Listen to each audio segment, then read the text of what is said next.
много председателите, училищни председатели, към средно училище Кривофлот град Балчик, Толга Кадинец и Габриела Василева.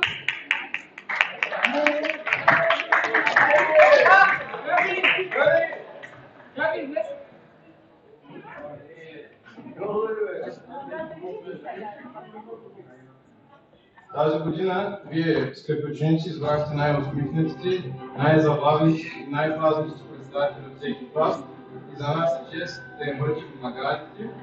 И нека започнем с 12-я клас. Учениците от средно училище Кривофлот удостоиха за мистер Коледа Преслав Божидаров.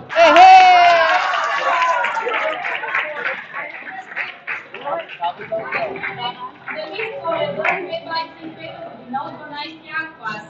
Мис Коледа е Мария Красникова. Браво!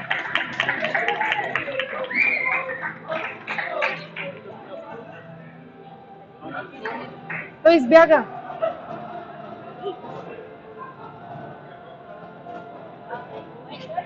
Браво! За една обща снимка. И двамата там. Айде, отивайте.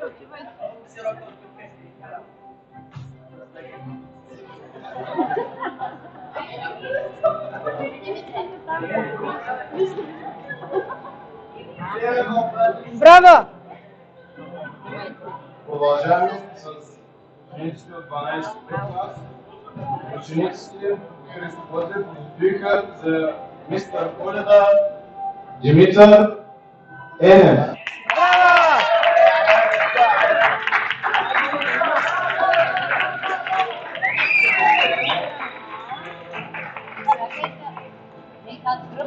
А мис Коледа е Павел Манчева.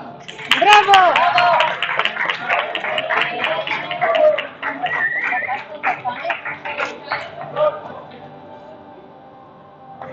Един до друг застанете.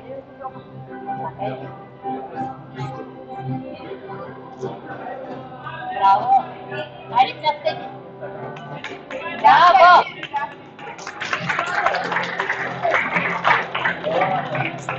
На последно място важно преминаваме към 12-ти клас. Учениците на средно училище Христо Ботев град Балчик удостоиха за мистер Коледа Тимур Лао. Браво!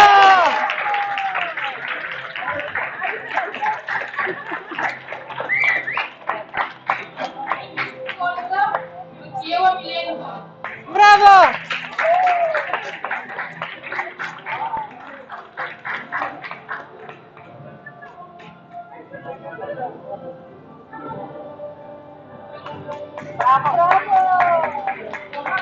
Браво!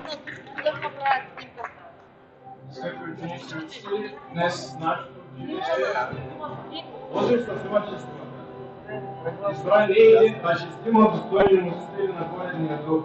Те бяха избрани от своите съученици и това прави този момент още по-специален. Вашите титли са знак на доверие, уважение и признание. Желаваме ви да носите тези титли с достоинство, увереност и усмивка. Бъдете пример за доброта, сплотеност и празнично настроение. Не само днес, а през цялата година. Благодарим на всички ученици, които участваха в гласуването и направиха този избор възможен. Това обявяваме интронизацията на мистер Коледа за завършена. Нека аплодисментите бъдат за тях и нека Коледа ни обединява. Браво!